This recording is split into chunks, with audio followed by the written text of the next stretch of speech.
Shalom Bapak Ibu, saudara-saudaraku yang kekasih di dalam Kristus. Selamat berjumpa dalam saat teduh pada pagi hari ini. Semoga Bapak Ibu, saudara-saudara menikmati dengan sukacita hari baru pemberian Tuhan yang dipercayakannya kepada kita untuk kita nikmati pada pagi hari ini. Sebelum kita menjalankan berbagai tugas dan tanggung jawab kita hari ini, mari mempersiapkan diri kita untuk mendengarkan dan merenungkan firman Tuhan. Sebelum kita membaca dan merenungkan firman Tuhan, marilah kita mohon hikmat dari Tuhan untuk dapat memahami firman-Nya dengan baik.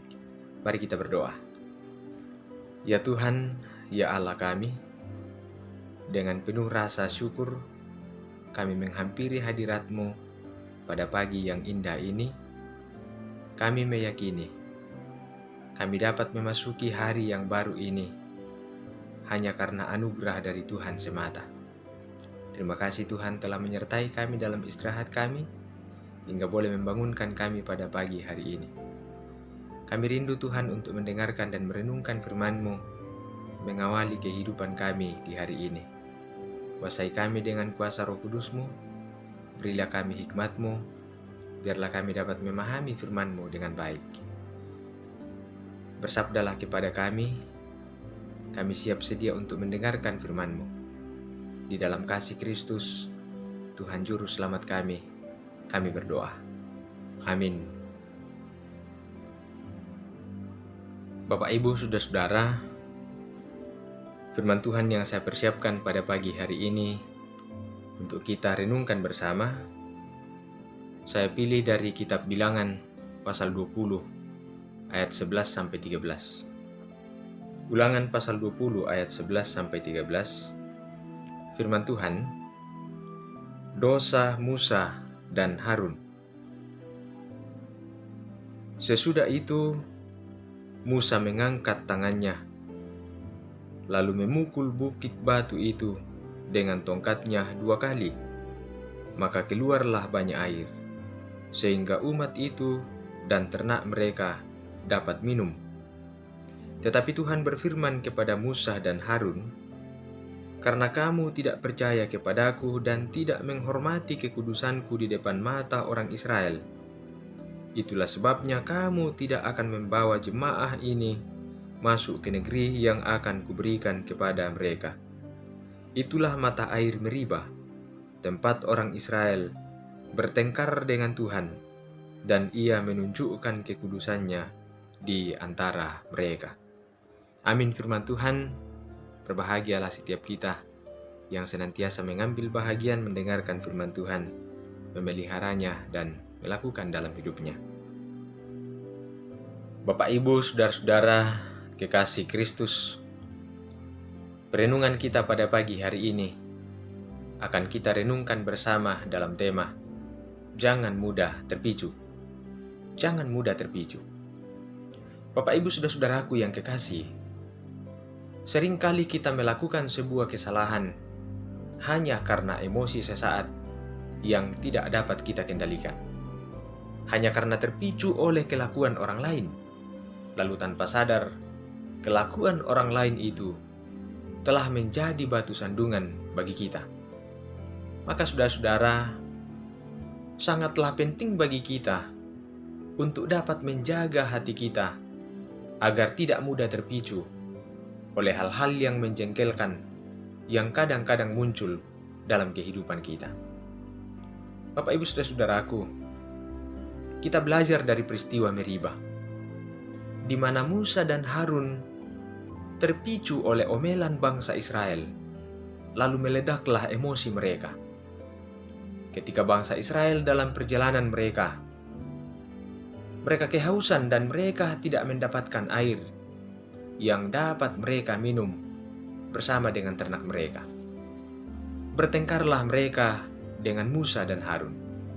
Mereka menuduh Musa bahwa Musa membawa mereka dari Mesir dengan maksud untuk membuat mereka mati kehausan di padang gurun.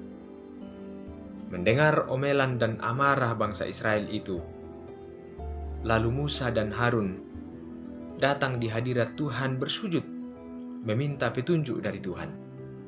Dan Tuhan berfirman kepada Musa dan Harun, Berbicaralah kepada gunung batu itu, supaya dikeluarkannya air, untuk dapat memberi minum umat itu, serta ternaknya.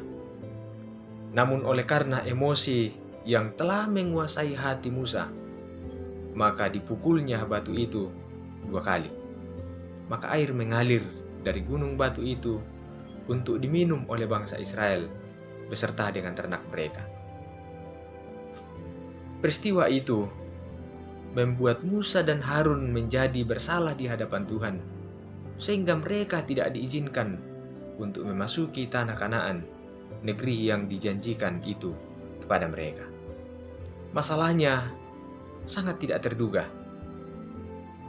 Hanya karena Musa dan Harun terpicu oleh kedurhakaan bangsa Israel, lalu Musa dengan emosi melakukan perintah Tuhan. Bapak Ibu saudara-saudaraku yang kekasih di dalam Tuhan, hal penting yang dapat kita pelajari adalah ketika kita hendak bertindak atau menyampaikan sesuatu hal, sampaikanlah dengan baik, supaya tidak memancing amarah orang lain.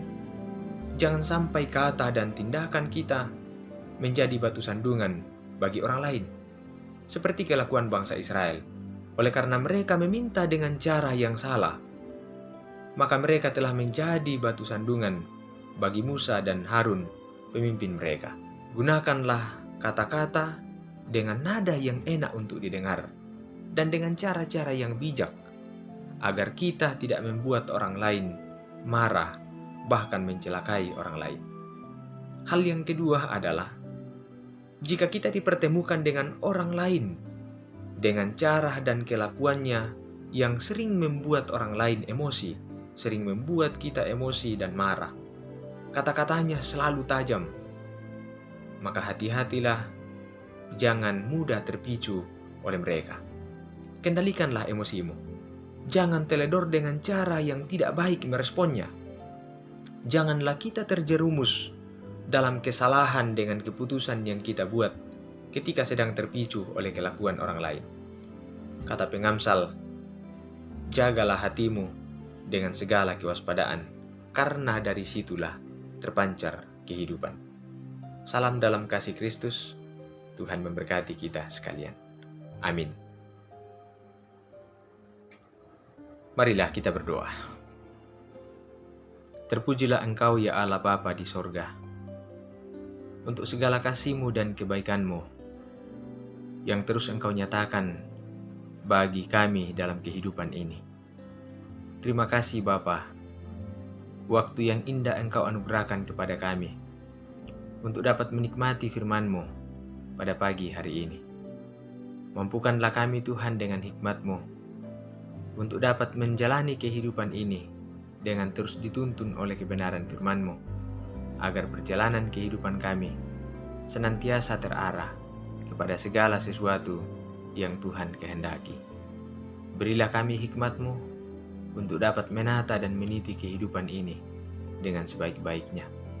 Dalam segala tugas dan tanggung jawab kami, perlengkapilah kami Tuhan dengan hikmat-Mu, agar kami dapat menyelesaikan segala tugas tanggung jawab kami hari ini dengan sebaik-baiknya, sehingga semuanya membuahkan hasil yang baik dalam hidup kami, untuk kami senantiasa pergunakan hidup memuji memuliakan nama-Mu.